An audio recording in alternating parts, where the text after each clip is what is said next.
While I was carving the turkey, my son shoved some papers under my elbow. "Just sign this, Dad. It's for insurance. They need your signature before the end of the month." He said it lightly, like he was asking me to pass the salt.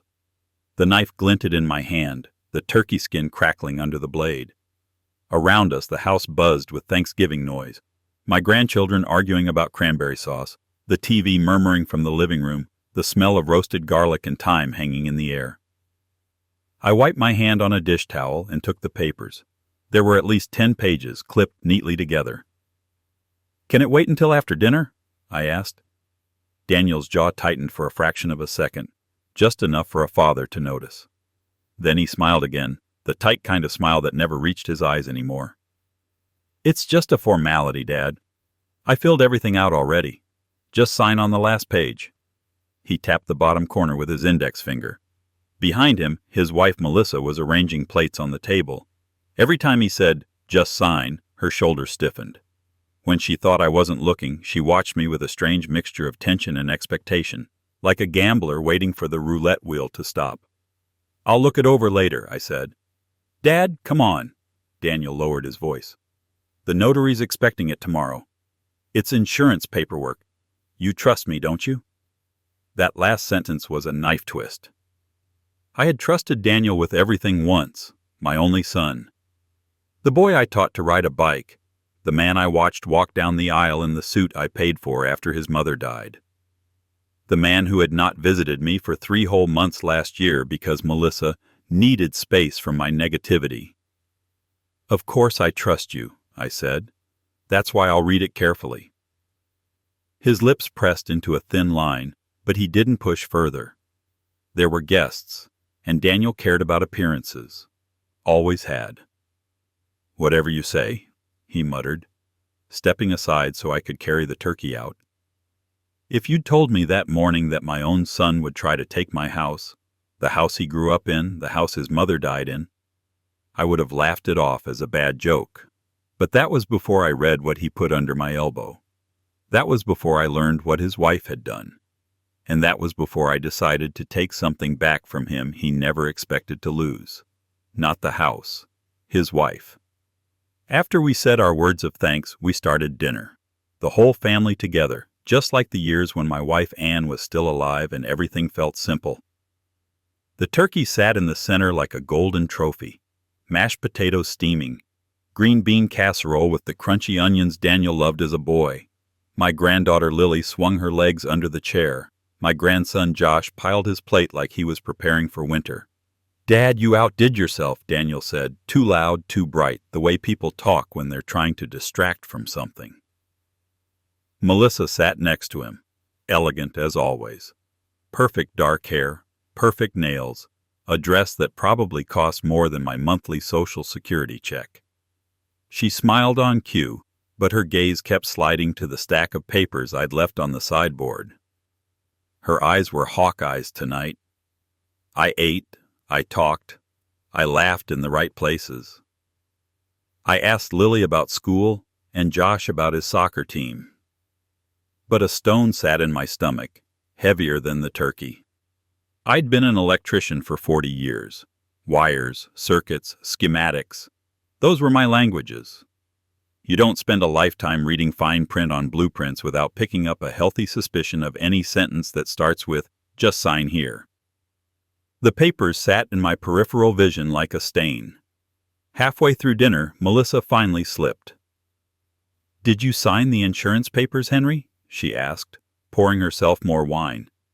There was a tremor in her voice she tried to hide under casual politeness. "I will," I said. "After dessert." "Why wait?" she asked too quickly. It's easy. Dan already checked everything." Daniel shot her a look. She swallowed and glanced away. That was the moment something in me settled.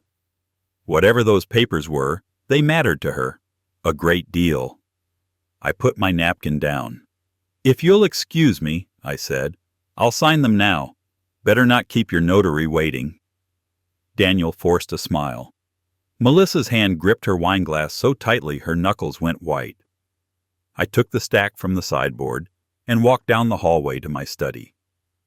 I did not bring a pen. My study still smelled faintly of Anne's perfume. I stood there for a moment, letting the noise of the dining room fade into a distant hum. Then I sat at the desk, turned on the lamp, and laid out the pages. The first thing that struck me was the thickness of the stack. Insurance forms I'd signed before were dense, yes, but mostly questions. Boxes to check. Printed logos. This started with small print. I put on my glasses. Put on General Power of Attorney, it said at the top in fat, confident letters. Immediately my back stiffened. I read every word. Slowly, sentence by sentence. My heart rate climbed with each paragraph. By signing this document, I would be granting my son, Daniel Carter, full authority to manage, sell, gift, or otherwise dispose of my properties and assets, including but not limited to the residential property located at... I froze at the address. My address. This house. Our house. Further down, there was more. Language that might sound harmless to someone not paying attention. The principal acknowledges that said agent may, at his sole discretion, transfer ownership of the aforementioned property to himself or to other parties. Sole discretion.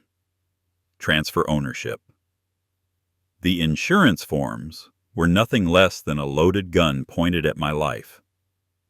Someone had prepared this carefully. A lawyer, or someone who knew how to sound like one. There were notary blocks, witness lines left blank. All they needed was my signature. I leaned back in my chair. My heartbeat thudded in my ears. For a moment, all I could hear was the clock on the wall ticking over my shoulder. Tick. Daniel had watched me sell back my unused vacation days to put in new windows when he was 10. Talk. He'd grown up running up and down this hallway, scuffing the baseboards with his toy trucks. Tick. I'd held Anne in our bedroom down the hall when the doctor told us the chemo wasn't working anymore, and my son, our son, wanted to use my trust, my age, my love for him to trick me out of all of it. I turned to the last page. There was a sticky note attached. Just sign here, Dad. It's for us. Love, D. My hand shook as I peeled the note away. Strange, I murmured, my throat dry. Does he really need money that badly? The question tasted like ashes. I carefully stacked the pages, slid them into a drawer, and locked it. I did not sign anything. Everything okay, Dad? Daniel asked when I came back to the dining room. I sat down slowly, feeling suddenly much older than my 72 years. You were gone a long time, Melissa said. Too quickly, too eagerly. You signed, right? They said timing was important. I read, I answered. Her smile faltered. Daniel's fork froze halfway to his mouth. You read? He repeated. Yes, I said. The older I get, the more I like knowing what people are asking me to sign. The silence that followed was so sharp I could hear the clock in the kitchen ticking. I thought you trusted me, Daniel said, his voice tight. I do, I said softly. That's why I assume you'd never ask me to sign something like that without explaining it first. Melissa set her glass down with a clink. Something like what? She asked, her tone too bright. A power of attorney, I said, allowing my son to transfer this house into his name at his sole discretion. Lily stopped chewing. Josh lowered his fork. Across the table, my sister Martha's eyes widened. Dan? She whispered. Daniel's face drained of color, then flushed an angry red. It's not like that, he snapped. You're twisting it. Oh? I asked gently. Explain it to me then. It's just estate planning, Melissa cut in.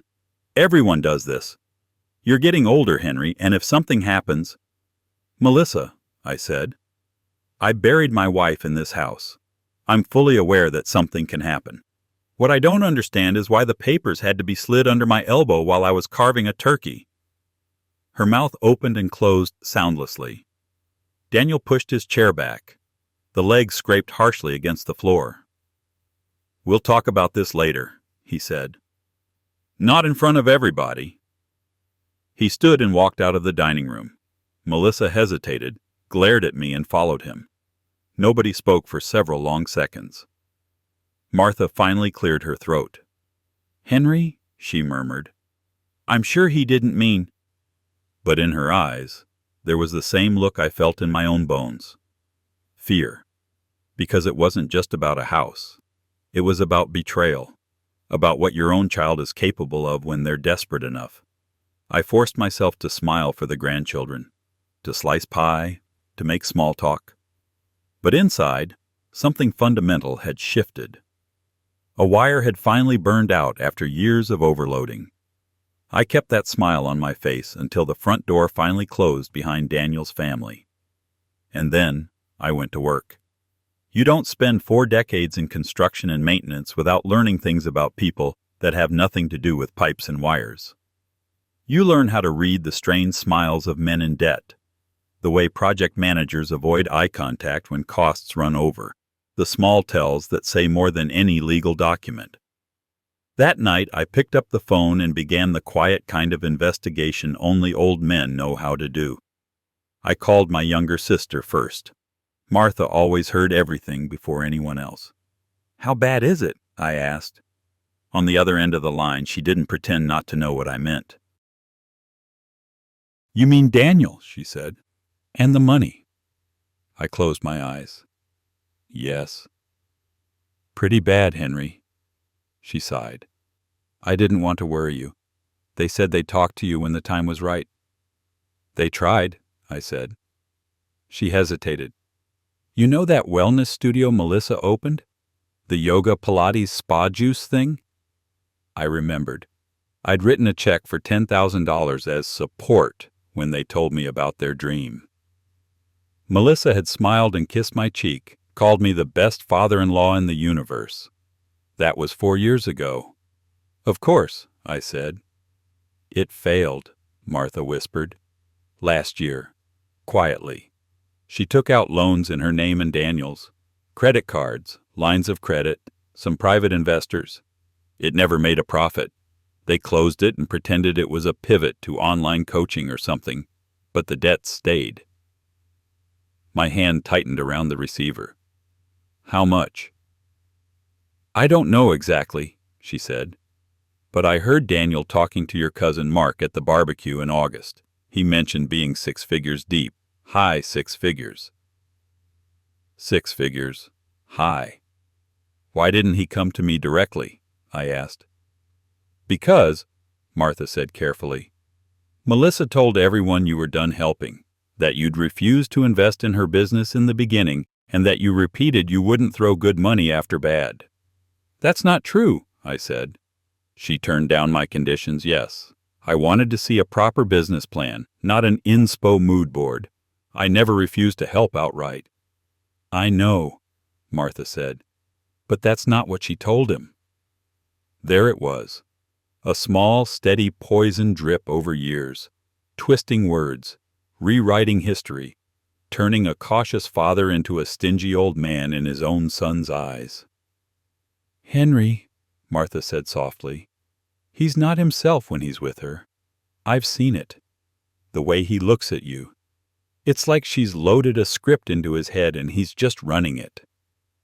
I thanked her, hung up, and sat in the darkness of my kitchen, listening to the fridge hum. High 6-figure debt. A failed business. A wife who needed someone to blame. Someone to drain. Maybe, in her mind, it all made sense. The house was equity. I was old. Why shouldn't Daniel take what was going to be his anyway, and save the life she imagined she deserved? But intentions don't change what is. She had tried to take my house through my son, and someone would pay for that. The next morning, I drove to the office of my old attorney, Mr. Alvarez. He'd drawn up the documents for my will when Anne was still alive. Back then, the plan had been simple. Everything went to Daniel. Who else? He looked older now, more silver in his hair, but his eyes were as sharp as ever. "Henry," he said, standing to shake my hand. "I heard about Anne. I'm sorry I didn't make it to the funeral." "You sent flowers," I said. "They lasted longer than half the people." He gave me a sad smile and motioned for me to sit. "What brings you in?" I pulled the folded stack of papers from my jacket and placed them on his desk. "Tell me what my son was trying to do to me yesterday." He adjusted his glasses and read. His mouth tightened by the second. By the third page, he stopped. "Who drew this up?" he asked. "I don't know," I said. "He said it was insurance." "This isn't insurance," Alvarez said. "This is a broad, unrestricted power of attorney and a gift provision.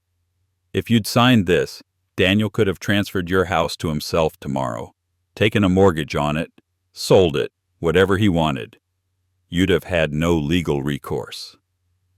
I felt the air leave my lungs in one slow exhale. "Can he still do anything with this?" I asked. "Not if you didn't sign it," he said. "And not if we take some precautions." He pulled out a clean sheet of paper and began to write. "First," he said, "we revoke any prior powers of attorney he might have access to. Did you ever sign anything for him before?" "No." "Good. We'll also put your house into a living trust with you as trustee. That way, even if someone tricks you later into signing something, it won't be enough to touch the property." He glanced up at me. "You understand, Henry. He's not doing this alone." "I know," I said. "Your daughter-in-law, her debts, that failed business?" "I know," I repeated. Alvarez studied me for a moment. "What are you planning to do?" I thought of the turkey, the sticky note, the way Melissa's eyes had clung to the papers like they were a life raft. "I'm going to find out how deep the rot goes," I said quietly. "And then I'm going to clean it out. There are two kinds of revenge. The young go for loud, messy scenes, shouting, breaking plates, dramatic exits. Old men do it differently. We plan. We sit very still and remember every detail. We call lawyers at 9 a.m. sharp. We sign documents quietly. We make appointments with private investigators whose children we watched grow up. Then we wait for the right time to move."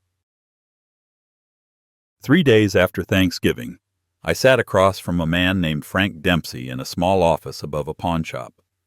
I'd used him once, years ago, to confirm that a contractor bidding on a big city project was not what he claimed to be. Frank was in his 50s now, heavier around the middle, but his eyes were still detective eyes. "So," he said, flipping his notebook open, "tell me about your daughter-in-law." "Her name's Melissa Carter," I said. "She used to be Melissa Turner. She opened a wellness studio 3 years ago. It failed. She and my son are in debt. She tried to trick me into signing my house over to him so they could, I assume, dig themselves out." "And you didn't sign," Frank said. "No." "Good man." He scribbled something down. "What do you want from me?" "I want to know everything she's been hiding," I said. "Every debt, every lie. And if there's someone else involved, I want to know who." Frank leaned back in his chair, studying me. "You understand," he said. "Whatever I find, you might not like." I thought of Anne, of Daniel walking out of my house the night of her funeral because Melissa wanted to get back to the guests, of that sticky note. "I already don't like what I know," I said. "Find the rest." The second hook didn't come with fireworks. It came with a manila envelope. 2 weeks later, Frank laid it on my kitchen table. "The short version," he said. "She's not just bad with money. She's been played. And she was willing to sacrifice you to stay in the game." I opened the envelope. Photos, printed emails, copies of bank statements. "Start talking," I said. He pulled out a page with a photo clipped to it. A handsome man in his early 40s, slick hair, perfect teeth, the kind of smile you don't trust if you've lived long enough. "His name is Scott Harrington," Frank said. "He met Melissa at some entrepreneurship seminar 5 years ago before she opened the studio. He ran an investment firm. Quotes very much intentional, specializing in small business funding. He tapped the photo. Scott convinced her he believed in her idea, told her banks were old-fashioned, that she needed agile capital. He encouraged her to take out personal lines of credit, to use Daniel's good credit for business cards. He promised to connect her with silent partners. I flipped through pages of emails, Scott calling her brilliant, visionary, promising that people like us don't worry about silly things like debt. Private messages full of subtle flattery and pressure. In exchange, Frank said, she wired him money, consulting fees, finder's fees, co-investments. It started small, $5,000 here, $10,000 there, but over 3 years, it adds up. How much? I asked. He named a number. It took me a moment to realize the roaring sound in my ears was my own pulse. That's over $300,000, I said quietly. Closer to 4, if you count the last 2 transfers, Frank said. When the studio started failing, she panicked. He told her the only way out was to double down before the big payoff.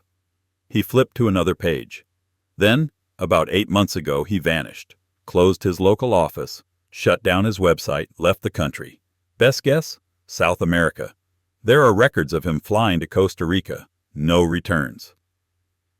I stared at Melissa's emails. The shift was obvious if you knew how to read desperation. At first, she was bright, confident, full of exclamation points. By the end, her messages were frantic. We're maxed out. Daniel is asking questions. You promised the investors were coming in. Where are the contracts? Where is my money? There were no answers from Scott in those last threads, just silence. What about Daniel? I asked. Does he know? Frank shook his head. Not the full story, he said. He knows about the studio debts, sure, but according to the messages I intercepted, she framed it as business expenses that went sour. Everyone loses sometimes. She never mentioned Scott by name when talking to him. I checked their texts. When she referred to him at all, she called him my business mentor. He pulled out another stack. And then there's this part. These were copies of loan applications, credit card statements, personal guarantees. She forged his signature on 2 of these, Frank said. Sloppily. If a bank actually compares, they'll see it, but they rarely do until someone stops paying. She signed for my son? I asked. Yes, and she has one default already, a private lender. They're about 3 months away from hiring someone like me, but less friendly, to knock on Daniel's door. They're drowning Henry, which is why they came for your house. Frank closed the folder. I wish I could say that's all. It's not, I said. He hesitated, then slid a final set of printed screenshots toward me. Melissa and Scott, together in photos. Hotel lobbies. Restaurants. One shot of them in an airport, his arm around her waist, her face tilted up toward him in a way she had never once looked at my son. She told Daniel these were networking events, Frank said. She told her friends he was her mentor. The truth is, they were lovers. For at least 2 of the years she was draining his accounts. Cold settled over me. So, let me get this straight, I said slowly. She fell for this man's lies, stole from my son to feed his scam, lied to everyone, got left with the debt, and then, instead of admitting it, she decided the solution was to trick me into giving them my house so they could keep pretending their life wasn't built on quicksand. That's about it, Frank said. I traced one photo with my finger. Melissa laughing at something Scott said, her head thrown back, total trust in her eyes. You feel sorry for her? Frank asked quietly. I considered that. A part of me did. Another part remembered her face when she thought I'd signed. Pity is cheap, I said. My house is not. So what do you want to do? He asked. I closed the envelope. I'm going to tell my son the truth, I said. But not yet. Why not? Because right now, I said, he would defend her. He'd say I hired someone to smear her. He'd believe the lies she's been feeding him for years over a father he's convinced himself is the enemy. My voice hardened. If I'm going to save my son, I need him to see who she really is, with his own eyes. And how do you plan to do that? Frank asked. I looked at the family calendar on my wall, Christmas circled in red. I'm going to give them a gift, I said. Something they will never forget. I started small. A phone call to Daniel, neutral, careful. Son, about Thanksgiving, I said. I overreacted. I shouldn't have confronted you at the table. You caught me off guard, that's all. On the other end, a long exhale. I'm sorry too, Dad, he said. It was maybe not the best way to handle it. Let's not fight, I said. It's the holidays. Why don't you all come here for Christmas Eve? No papers, no business, just family, like old times. He hesitated. Melissa's parents wanted us to. Bring them too, I said. Plenty of food. We'll make it big. A pause. All right, he said. I'll talk to Melissa. She did not like the idea. That much was obvious from the stiffness in her "Hello, Henry" when she got on the line. But she agreed. Appearances. She was still fighting to keep up appearances. In the 3 weeks before Christmas, I moved my pieces. Mr. Alvarez completed the trust documents. The house was now legally under the Henry Carter Living Trust, with me as trustee. Nobody could touch it without my signature and my lawyer's. I updated my will. Daniel remained heir to my remaining assets, but with very clear stipulations. Any spouse attempting to manipulate, coerce, or fraudulently acquire my property would be specifically disinherited. Frank did his part too. He managed to get in touch with one of the private lenders Melissa had used, an irritated man named O'Donnell, who'd been very interested to learn he might be a victim of fraud. I invited O'Donnell to my house on Christmas Eve, not as a guest, as part of the show. The day came with snow. Anne used to say our house looked best under snow, like a Christmas card. The roof wore a soft white cap. The maple tree in the front yard was frosted, the porch steps lined with small lanterns. Inside, the smell of cinnamon and roasted ham filled the air. I'd polished the old oak table until it shone. Every plate, every glass, every fork was where Anne would have wanted it. At 6 o'clock, the doorbell rang. Daniel stood on the porch in his wool coat, the kids bouncing behind him. Melissa, wrapped in a fur-trimmed parka, looked at the house like it was an adversary. "Dad," Daniel said, smiling. "Merry Christmas." I hugged him. I hugged the kids. I nodded to Melissa, who brushed my cheek with a cold air kiss. "Where are your parents?" I asked her. Her jaw tightened. "They decided to do their own thing this year," she said. "It's just us." "Perfect." "Come in," I said. "You're just in time." We ate. We talked. I made sure there was laughter, music, warmth. I wanted Daniel relaxed. I wanted Melissa's guard just a little lower. Around 8, after dessert, I pushed back my chair. "I have something for you," I said. "A gift." "You didn't have to get us anything," Daniel said. "I know," I said, "but this one is important." I nodded toward Frank, who had been introduced earlier as an old friend from my working days. He stood, reached into his bag, and set a small black device in the center of the table. A speaker. Melissa frowned. "What is this?" she asked. "An answer," I said. I clicked a button. The speaker crackled, then played a recording. Scott's voice filled the dining room. "It's simple, Melissa. The old man's house is sitting there doing nothing. Daniel is his only heir, right? You said it yourself. He's sentimental. He'll cave if you push." Daniel stiffened. Melissa went very, very still. Through the crackling audio, her own voice responded. Small, worried. I remembered every word. I'd listened to this recording a dozen times. "I don't know, Scott. He's stubborn. What if he reads the documents?" "Then you cry," Scott said. "You tell Daniel his father doesn't trust him. That he cares more about a pile of bricks than his own son's future. You make Daniel choose between you and his dad, and you make him believe that if he loves you, he'll push until the old man breaks. That's how this kind of thing works, Melissa. Leverage. The recording clicked off. Nobody moved. Where did you get that? Melissa whispered. Does it matter? I asked quietly. Daniel's face had gone sheet white. What is he talking about? He asked her. It's fake, she said immediately. Deep fake or edited or... I never said that. Henry, this is insane. Frank pressed another button before Daniel could respond. A second recording. Wire the money, Melissa. Scott's voice again. If you want that studio to stay open, you need to prove you're all in. Use Daniel's credit line if you have to. He'll forgive you when we're rich. Daniel doesn't know about these loans, Melissa's recorded voice said, choked. He'll leave me if he finds out. Then make sure he never has to, Scott replied. Get the house. Then you can pay everyone off and he'll never have to know how close you were to losing it all.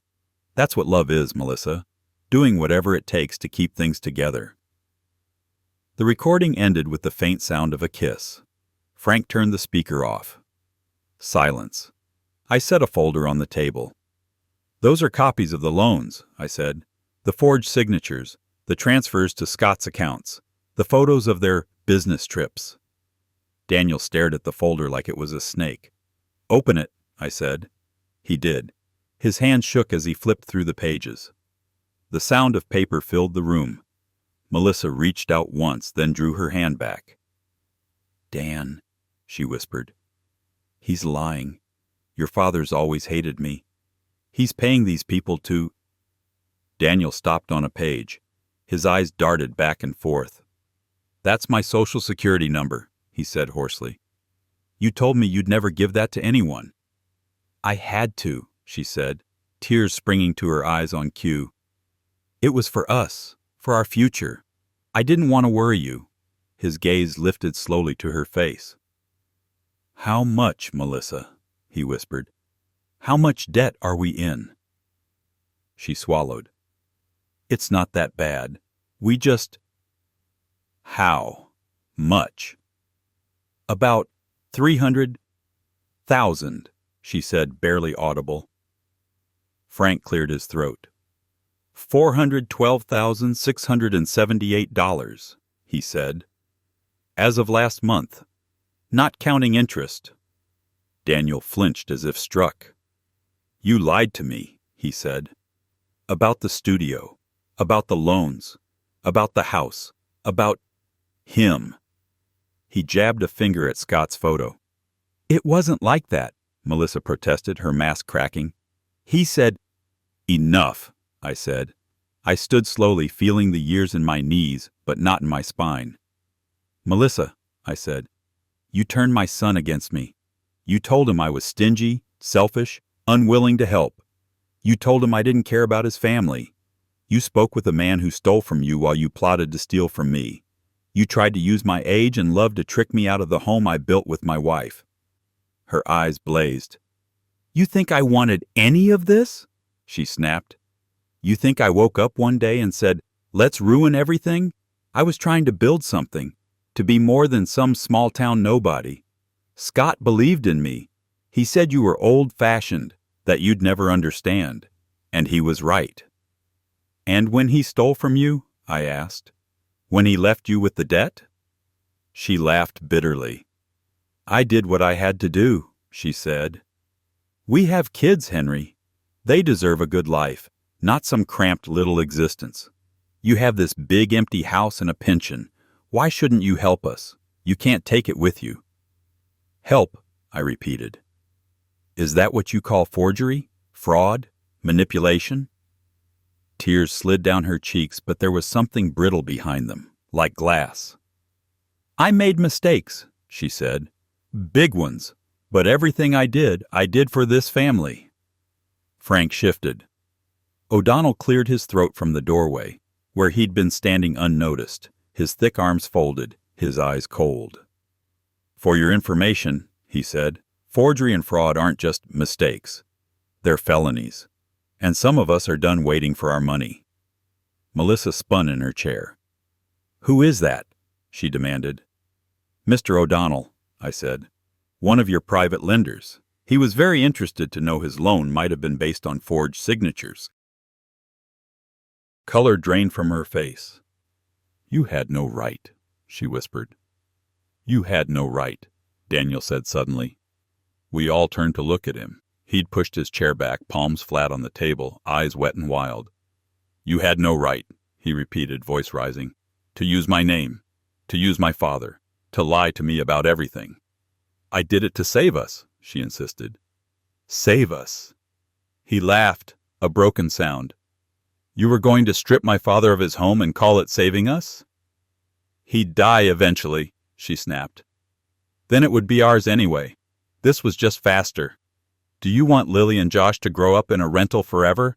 You think I'll let them go back to that life?" "I grew up in that life," Daniel said, "and it was better than this." He looked at me, really looked. Not through the filter of Melissa's words, not through resentment, but like a son seeing his father for the first time in years. "Dad," he whispered, "is it true?" "Yes," I said. "Every word. I wish it weren't." He nodded slowly. Then something in him seemed to break. The last defense, the last excuse. "I want everyone to leave," he said, voice shaking. "Everyone except my father." "Dan," Melissa began. He held up a hand. "Take the kids and go to your parents," he said. "I'll bring their things later." She stared at him, horror dawning. "You're not serious?" His jaw clenched. "I am." "You can't just throw me out," she said, voice fraying. "I am your wife. I am the mother of your children. We are in this together." "We were," he said quietly. "Until you decided to make deals with another man behind my back and sign my name on things I never saw." Her hand flew to her mouth. "You're overreacting," she said. "We can fix this. We always do. You'll calm down and—" "I am calm," he said. And that was the frightening part. For the first time in a long time, I'm calm. He turned to me. "Dad," he said, "can you watch the kids for a few days?" Lily's eyes were huge. Josh's lower lip trembled. "I can," I said. "Go get your bags, you two. Just some clothes and your toothbrushes for now." They obeyed, sensing something irreversible in the air. By midnight, the house was quiet again. O'Donnell left with a copy of the documents and a promise from my lawyer to coordinate. Frank slipped out the back, giving me a nod that said he'd seen it all before and it never got easier. Daniel sat at the kitchen table, head in his hands. A mug of coffee cooled untouched beside him. I sat across from him. "When did you stop trusting me?" I asked. He didn't look up. "I don't know," he said hoarsely. "Somewhere between Melissa telling me you thought I was a failure and me being too proud to call and ask if it was true." "It wasn't," I said. "I know that now," he whispered. "God, Dad, I almost let her take your house." "You didn't," I said. "I read." He let out a grim, humorless laugh. "Of course you did," he said. "You always read the fine print. I used to make fun of you for that." "It saved me," I said. "And now it might save you." He looked up finally. "How?" he asked. "We're 400,000 in the hole. Melissa's been committing fraud. O'Donnell wants blood. What am I supposed to do?" "You're going to talk to Alvarez," I said. "First thing Monday morning. You're going to file for divorce, and you're going to separate your liability from hers as cleanly as you can. It won't be easy. But you are not going to go down for crimes you didn't commit." "Divorce," he repeated, like the word itself was foreign. "You can't build a life on lies," I said. "You've been trying. Look where it got you." He stared at his hands. "And Melissa?" he asked. "She'll have to face what she did," I said. "To you, to me, to those lenders.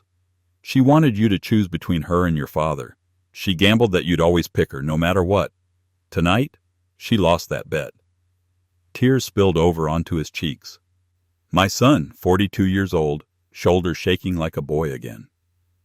"I'm sorry, Dad," he whispered, "for the things I said, for believing her, for making you the enemy in my head. Mom would be ashamed of me." "She'd be sad," I said. "Not ashamed. There's a difference. And she'd be here right now, making you tea and reminding you that good men can be foolish, especially in love." He laughed through his tears. "That sounds like her," he said. We sat in silence for a while, listening to the old house creak. "You know," I said eventually, "when I was sitting in that study on Thanksgiving holding those papers, I thought I'd lost you. Not the house.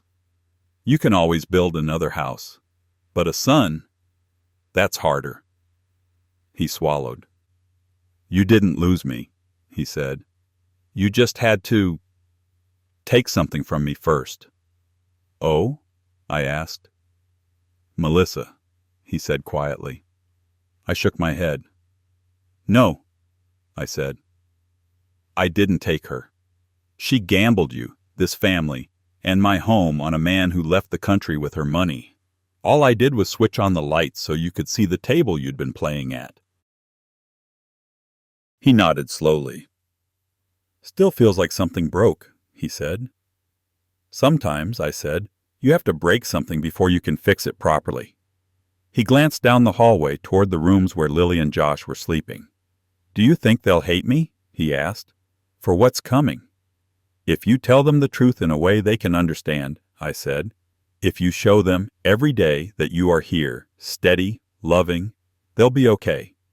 Kids can survive a lot, as long as they know who's standing by their side." He wiped his face.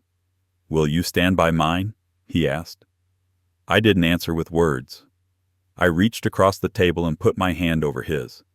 His fingers tightened around mine, the same hand I'd held crossing streets, teaching him to draw straight lines with a pencil, steadying his bike when he wobbled. Outside, the snow kept falling. Inside, something else settled. Not peace, not yet, but the beginning of it. The next months were ugly. Lawyers, documents, meetings, tears. Melissa did what people like her always do when cornered. She played every card she had. She cried in court. She accused me of manipulation, of paying off investigators. She accused Daniel of emotional abuse. She told anyone who would listen that she was a victim. But the paper trail doesn't cry. It just lies there, silently damning. The forged signatures, the transfers to Scott, the recordings, the lender's testimony. Piece by piece, her mask crumbled. O'Donnell and the other lenders went after her instead of Daniel once Alvarez made his case clear. There were settlements, there were threats, there were negotiations I let the lawyers handle. Daniel moved into my house for a while, sharing Lily and Josh's custody week by week. We turned the guest room into a bedroom with posters and a small desk. He got a second job. He sold the SUV they couldn't afford. He also came with me to the cemetery more often. We stood in front of Anne's grave, hands in our pockets, listening to the wind. "Hey, Mom," he said once, voice breaking. "I messed up, but I'm trying to fix it." I think she heard him. At home he fixed things too. He made breakfast for the kids, helped with homework, talked to them honestly in age-appropriate words about divorce and responsibility and love that doesn't always look the way you expect. Slowly they stopped flinching when the phone rang. Slowly their laughter started to sound like children again, not like nervous animals. And slowly, Daniel and I built something new. It wasn't the effortless hero-worship relationship we'd had when he was 8 and thought I could fix anything with a screwdriver. It was better. It was two men, both scarred, showing up anyway. One afternoon, almost a year after that Thanksgiving, Daniel and I sat on the back porch watching Lily kick a soccer ball around the yard while Josh tried to teach our old beagle, Max, to play goalie. "Do you ever regret it?" Daniel asked suddenly. "Regret what?" I asked. "Not signing," he said. letting all this happen, exposing it. Sometimes I think, if you had just given us the house, we might still be together. Broken, but together. I thought about it. If I'd signed, I said, you would have had this house, yes, for a while. Until Melissa found another Scott or another scheme. The problem wasn't the lack of money, it was her lack of honesty. That doesn't go away because you pour more bricks and dollars into it. He nodded slowly. Besides, I added, you still have the house. He snorted. You do, he said. This place? I waved a hand. It's in trust now. When I'm gone, it's going to Lily and Josh directly, not to you. He looked at me, startled. What? Why? Because they didn't try to steal it from me, I said mildly. And because I want you to know that what I'm leaving you isn't walls and shingles. It's something else. He tilted his head. What's that? He asked. A second chance, I said. To be better than the man you almost became. He was quiet for a long moment. Do you forgive me? He asked. I watched Lily score a goal past a very confused dog. I already did, I said. The night you chose the truth over her. He exhaled, tension leaving his shoulders. Inside the house, the walls listened. They'd heard arguments, laughter, lullabies, the last breaths of my wife, the first cries of my grandson. It seemed only fitting they now heard something else. A father and son finding their way back to each other. I didn't lose my house that Thanksgiving. I lost my illusions. I lost the belief that love alone is enough to keep people honest, that being a father automatically shields you from your own child's worst choices. But I gained something else. I gained my son back. Not the one who tried to slip papers under my elbow while I carved a turkey. Not the one twisted by his wife's whispered resentments. The real one. The boy who once ran through these halls with skinned knees, who now sat beside me as a grown man, eyes clear, willing to say, I was wrong. Melissa? She ended up exactly where Scott had left her, alone with her debts and her reflection. She called Daniel a few times in the months after the divorce, always from new numbers, always with a new story. He didn't answer anymore. He didn't need someone to tell him who his father was. He'd seen for himself. People ask me sometimes, those who know the whole story, was it worth it, what you did? Hiring an investigator, dragging everything into the light, risking your relationship to expose her? I tell them the truth. My son tried to take my house on Thanksgiving, I say. I didn't let him, and in the end I didn't take his house away from him. I took his wife out of his life instead, and that I sleep just fine with. My grandpa's words really happened. I believe him. If you want more true tales stories like this, hit subscribe.